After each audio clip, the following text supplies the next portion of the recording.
கர்த்தருடைய அன்பு மகா பெரியது. ஆராதிக்கிறது மட்டுமல்லாமல் நாம் அவரை அனுபவிக்கின்றோம். கிறிஸ்துவ ஆராதனை என்று சொல்வது நம் எந்த இறைவனை வணங்குகிறோமோ அவரை அனுபவிக்கிற ஒரு ஆராதனை. கனத்தை மகிமை வாங்கி கொள்ளுகிறவர் மட்டும் கிடையாது, நமக்குள்ளே வந்து இறங்கி நமக்குள்ளே வியாபித்து பெருகுகிற தேவனாக இருக்கிறார். நம்ம உள்ளந்திரியங்களிலும் நம்முடைய இருதயத்திலும் மனதிலும் வந்து வேலை செய்கிற தேவன்.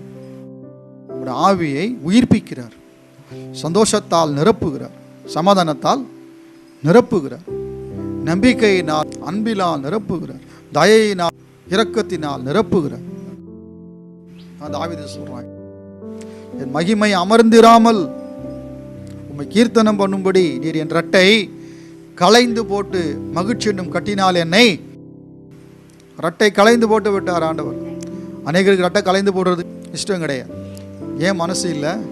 இந்த துக்கமும் இந்த கண்ணீரும் இந்த புலம்பலும் சாம்பல்ல புரளுகிறதான இந்த நிலையும் தான் எப்படியாகலும் திரும்பி இருக்கிற தெய்வத்தின் முகத்தை நம் பக்கமாக திரும்ப பண்ணும் என்று நினைத்து கொண்டிருக்கிறபடினால் அந்த ரட்டை களைந்து போடுறதுக்கு அவங்களுக்கு என்ன இல்லை, மனசு இல்லை. அந்த சாம்பல்லையே புரண்டு கொண்டு இருக்கிறார்கள். தேவன் நம்ம ரட்டை களைந்து போட்டு விட்டார். களைந்து போட்டு நம்மை மகிழ்ச்சி என்னும் கட்டினால் அவர் இடைகட்டி இருக்கிறார். இன்றைக்கு நாம் தேவனே இறங்கும் என்று கேட்கிறவர்கள் அல்ல, இரக்கத்தை அனுபவித்துக் கொண்டிருக்கிறவர்கள். என்மேல் கிருபையாக இருக்கும் என்று ஆயக்காரனை போல ஜெபித்துக் கொண்டிருக்கவில்லை, கிருபையில் வாழ்ந்து கொண்டிருக்கும். ஆயக்காரனை போல தான் இருந்தோம் கடந்த காலங்களில். தேவனே பாவியாக என்மேல், அவனுக்கு என்ன, தன்னுடைய பாவங்களும் தன்னுடைய அக்கிரமங்களும் இந்த கிருபை அவனை விட்டு விலக்கி இருக்கிறது. தெய்வத்தின் முகத்தை அவனை விட்டு விலக்கி இருக்கிறது.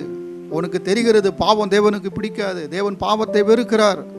ஆனால் பாவம் செய்யாமல் என்னால் இருக்க முடியவில்லை, நான் மகா பெரிய பாவியாக இருக்கின்றேன். நான் பாவி என்று நான் மட்டும் சொல்லவில்லை, ஊரில் இருக்கிற எல்லாரும் பாவி என்று சொல்லுகிறார்கள். என்மேல் கிருபையாக இருக்க மாட்டார் ஆண்டவர்.